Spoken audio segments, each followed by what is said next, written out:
এই যে ঘুগনি আর রুটি। বলছি ছেলে একটু আমাকে পটলটা ছাড়িয়ে দিবি, বেশ ঝোল হচ্ছে। এই যে চিংড়ি মাছ কাটা আছে। ঝড়ের সময়তে দেখবে সবার টিভি খারাপ হয়ে যায় বাজ পড়ে, ভাববে যে আমি তো বোর্ড থেকে প্লাগ এরকম ভাবে খুলে রেখে দিই, কিন্তু বাজ পড়ে কেন টিভি নষ্ট হয়ে যাচ্ছে। একটা কাজ বাকি আছে এখনো, সেটা হচ্ছে এই কাজগুলো বসানো। ছিলাম গঙ্গায় আমি আর বাবা চান করতে, এক বন্ধুরা মাছ ধরছিল, তো এই মাছটা পেয়েছে। জানি না বাঁচবে কিনা, যদি বাঁচে তো ভালো। প্রত্যেক দিনের মতন সেই 12টা বাজে, আমরা এখন টিফিন খাবো। অন্যদিন যেমন খাই রুটিই খাবো আজকেও, কিন্তু আজকে হচ্ছে ঘুগনি খাবো। মা অনেক দিন বাদে ঘুগনি বানিয়েছে, না এখন বানিয়েছে হচ্ছে কালকে সন্ধেবেলায়। কালকে অল্প একটু ঘুগনি এমনি শুধু খেয়েছিলাম, তারপরে এখন আবার খাবো ঘুগনি। তো দেখা যাক কেমন, না আগের দিন মোটামুটি লেগেছে সিদ্ধ মতন ঘুগনি। তো দেখা যাক এখন কেমন লাগে। যতই ভালো করে ততই তোদের মন আর ভরে না, যতই দাও আর মন আর ভরে না।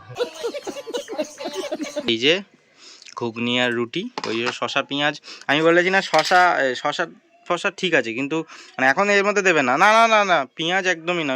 আজকে যাই ওসব কথা বাদ দাও, আজকে মা বানাবে হচ্ছে পটল চিংড়ি অনেকদিন বাদে। ও হ্যাঁ, কালকে যে কাঠপিমড়ে কামড়েছিল, হাতটা তো ফুলে গেছিল।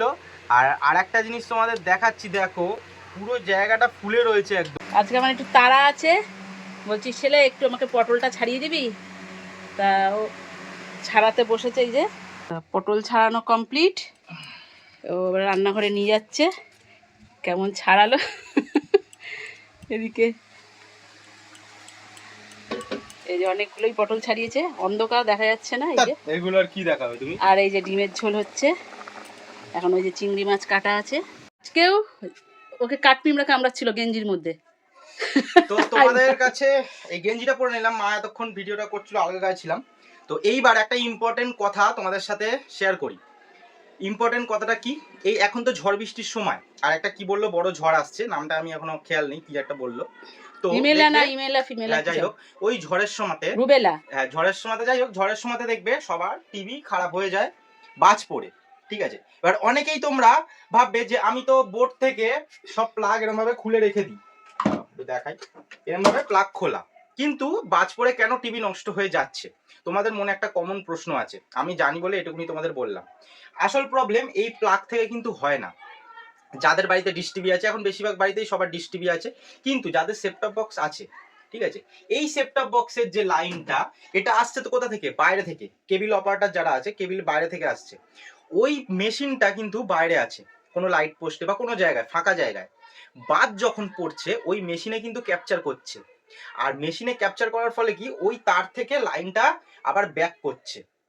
তার ফলে কিন্তু সেটটপ বক্স থেকে টিভি খারাপ হয়ে যাচ্ছে, বা সেটটপ বক্স খারাপ হয়ে যাচ্ছে। সেটা এই কেবিলেও হতে পারে, বা ধরো তোমাদের ডিশ টিভি আছে, ডিশ টিভির অ্যান্টেনা বাইরে, বাসটা কিন্তু ওখান থেকে ক্যাপচার করছে, ওই তার থেকে লাইন ব্যাক করছে, এসে তোমার সেটটপ বক্স থেকে টিভি খারাপ হচ্ছে। এই জিনিসটা হচ্ছে আসল, ঠিক আছে। এই যে সেটটপ বক্স থেকে সবসময় এই তারটাকে, ও বাড়ি না থাকলেও আমাদের বলে রেখেছে যে মা এখান থেকে খুলে দেবে, আমরা খুলে দিই। এই যে কেবিল লাইনের এই তারটা তুমি খুললে, বা কেবিল লাইন হোক বা ডিশ টিভির তার খুলে দিলে, তার মানে তোমার আর কোনো কিছু অসুবিধা হবে না। এটা হয়তো অনেকেই জানতে না, তো এই জিনিসটা ফলো করে রাখো। তো এই জিনিসটা তোমাদের সুবিধা হবে, অনেক টিভি বেঁচে যাবে তোমাদের, মানে এই যা বাজ পড়ে টিভি নষ্ট হয়। তো কেমন লাগলো এটা জানিও অবশ্যই। এইবার করব কিছু গার্ডেনিং এর কাজ। এই যে এই পটটা দেখতে পাচ্ছ, এই পটটা নিয়ে এসেছিলাম আমার অ্যাকোরিয়ামের ফিল্টার বানানোর জন্য। হ্যাঁ বানিয়েও ছিলাম, কিছুদিন ছিল, এটা চলছিল ফিল্টারের কাজ। তো তারপরে আবার ওই অ্যাকোরিয়াম থেকে সেটআপটা চেঞ্জ করে দিয়েছিলাম, তারপরে এটার কাজে লাগছে না, তো ভাবলাম এটাতে গাছ বসাই। আর কোন জায়গায় বসাবো সেটা তোমাদেরকে দেখাচ্ছি।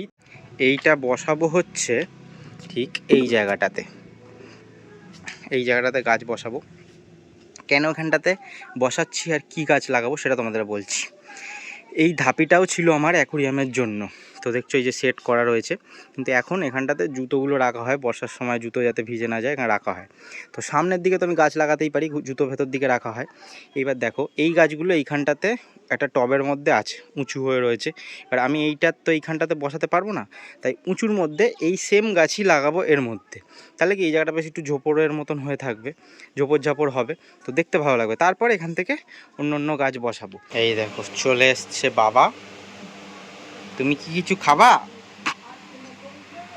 কালটি দাও। এই দেখো মাটি দিয়ে দিয়েছি, এরমভাবে বসবে টবটা। ভেবেছিলাম আর গরম পড়বে না, মানে এই যে একটু কদিন আগে যে গরমটা কমে গেছিলো, ভাবলাম আর গরম পড়বে না, কিন্তু গরম তো কমছে না। যাই হোক, আজকে ভাবছি যে চুলটা কাটতে যাব, কারণ পারছি না একদম, মানে ছোট চুল আরও ছিল তো কিছুদিন গরমের সময়, তো আরও বড় বড় হয়ে গেছে, আরও অস্বস্তি লাগছে। তোমাদেরকে আগের দিনের ব্লগে বলেছিলাম যে গাছটাকে প্রত্যেক দিন অল্প অল্প করে কাটবো, কারণ গাছটা অনেকটা মোটা, আর কাঠারিতেও অত ধান নেই, কাটছেই না, আর আমার হাতেও ফোসকা পড়ে যাচ্ছে, তো কি আর করা যাবে।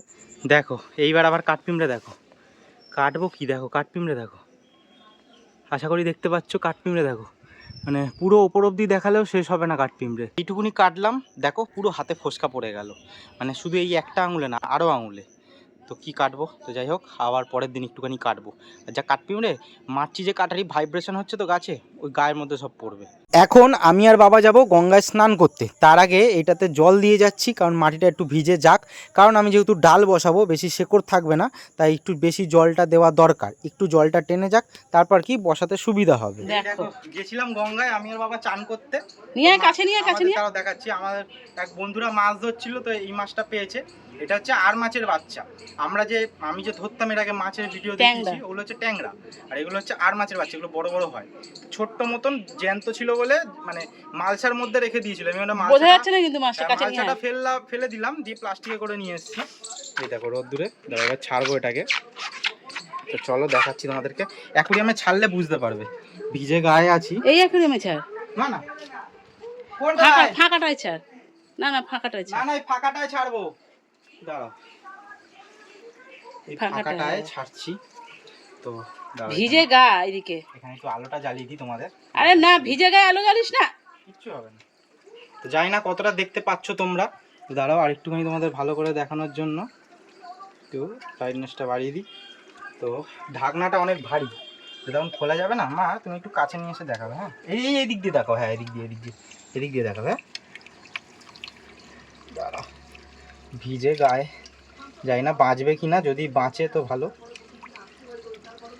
কাঁটা আছে এদের জন্য, তো ওই বেরোবে, ওই দেখো, দেখছো কেমন চকচক করছে। তো গঙ্গার জল শুদ্ধই দিলাম, কারণ জলটা একদম নতুন, তো না তো অসুবিধা হবে। তো থাকুক, যদি বেঁচে যায় চুপচাপ আছে, সুন্দর লাগছে, বেশ সিলভার কালার, চকচক করছে রূপোর মতন।